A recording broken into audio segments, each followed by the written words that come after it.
I've been coming to the Esplanade Hotel for 25 years, and a couple of unusual things about this visit. One is it's the first time I've drunk a lemon squash here. The other is that the sticky carpet has recently been removed. One thing that hasn't changed is the table still rattles. But I recall coming back here, the toilets were a rather nasty experience as a teenager coming down here, of course of age but still a teenager.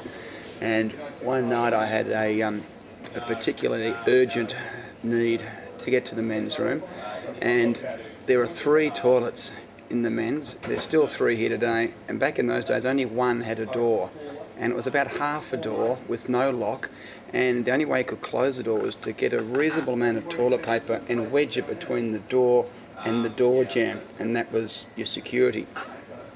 So I've rushed in there, and there was 2 blokes getting beaten up in there, another having unspeakable things done to him in the cubicle next door, and I was so desperate I just had to put the blinkers on, ride straight for this, wedge the toilet paper in, explode the contents of my bowel and make a very speedy escape from the Esplanade Hotel.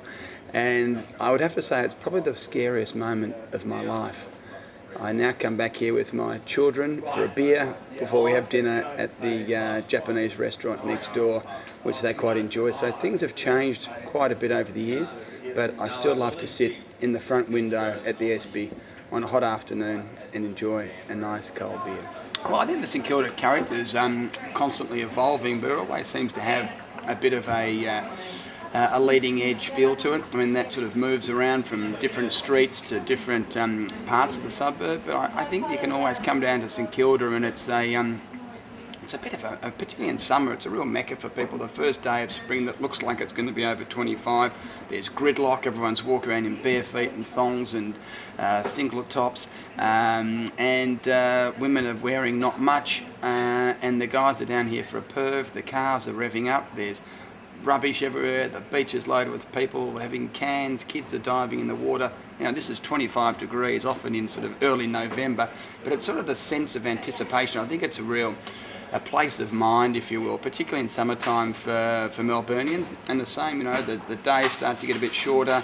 You know, late March, early April, you'll have that one cracker 30-degree day, and if that's on the weekend, about 50,000 people just descend on St Kilda and turn it into their backyard, and you know, everything goes. And I think it's just one of those cultural places that has such a sense of nostalgia, and you know, there's bits of the past, there's bits of the future, but there's always these eclectic bits in St Kilda. I think it's a real bit of a melting pot for people to come and visit and experience.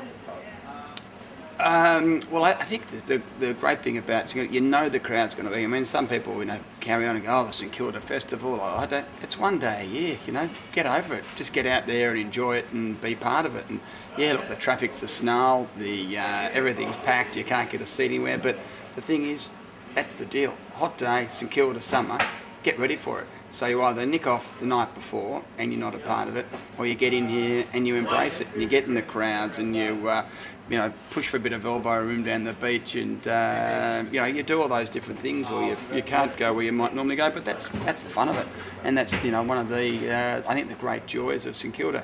It changes, you know, during the middle of the week in winter you'd fire a cannon down most streets and no one's got any interest. There's a few people milling around not doing much, but you know, the weekend comes and the button goes on and everyone wants to be here. Yeah, love the idea of Luna Park, just the idea of having a Big Dipper, you know, nearby, and you know, where I used to live, very close, you know, hear the screams of the kids during summer at night time, and yeah, just a great feeling of summer and a great sense of place. And I mean, I don't know many other places where you live where there's a 100-year-old scenic railway, Big Dipper, on your doorstep, and you know, you sort of take it for granted a bit, I think, living so close to it. And everyone that comes to Melbourne or other suburbs, everyone wants to get the photo out the front of Luna Park, or you know, walk down the pier, and I think it's a fantastic place to share some great memories. But I think St Kilda's definitely, for me, is about nostalgia, and everyone's creating their own new nostalgia and new history every day down here.